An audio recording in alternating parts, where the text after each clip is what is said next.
Lok Sabha board 2024-এর প্রথম training পড়েছিল Malda AC institution. সেখানে আমরা প্রথম দিনে ট্রেনিং কমপ্লিট করলাম, টিফিন কালেক্ট করলাম এবং ওয়েট করছিলাম ফাইনাল ট্রেনিংয়ের জন্য। ফাইনাল ট্রেনিং পড়েছিল শামসি আগ্রাইল হাই স্কুলে। সেখানে আমরা আমাদের ফাইনাল ট্রেনিং কমপ্লিট করলাম, আমাদের টিমকে মিট করলাম। সেখানে আমরা আমাদের ডিউটি, ট্রেনিং এবং সব কিছু বুঝে নিয়ে আমরা টিফিন কালেক্ট করলাম এবং ওয়েট করলাম ডিউটির দিনের জন্য। ডিউটির দিন সকাল সকাল আমরা পৌঁছে গেলাম মালদা ডিসিআরসি মানে মালদা কলেজ মাঠে, কারণ সেখান থেকে আমাদের বাস ধরতে হতো চাঁচলের উদ্দেশ্যে।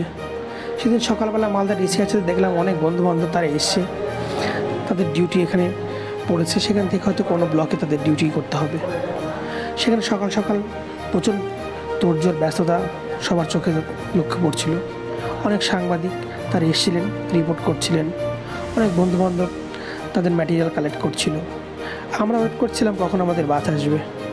অনেক কষ্টে একটা বাস ধরে আমরা পৌঁছে গেলাম আমাদের গন্তব্য ডিসিআরসি চাঁচল। এটা দেখতে পাচ্ছ ডিসিআরসি চাঁচলের ছবি। সেখানে আমরা সবাই ম্যাটেরিয়াল কালেক্ট করছি, মাল মেলাচ্ছি এবং তারপরে আমরা লাঞ্চের জন্য চলে গেলাম চাঁচলের একটা বিখ্যাত হোটেলে। সেখানে আমরা বাসন্তী পোলাও, সাদা ভাত, সবজি, ডাল, পাঁপড় ভাজা, স্যালাড, ডিম, চাটনি এবং ঠান্ডা জল দিয়ে লাঞ্চ সারলাম। লাঞ্চ শেষে আমরা চলে গেলাম আমাদের গন্তব্যস্থল শিমুলিয়া জুনিয়র প্রাইমারি স্কুল। সেখানে আমাদের ডিউটি কমপ্লিট করলাম। ডিউটি কমপ্লিট করে তারপর দিন সকালে আবার পৌঁছে গেলাম চাঁচল ডিসিআরসিতে ম্যাটেরিয়াল জমা করার জন্য। সেখানে ম্যাটেরিয়াল জমা করলাম এবং সমস্ত ডিউটি বুঝিয়ে দিয়ে রিলিজ দিয়ে আমরা বাড়ির জন্য রওনা হলাম।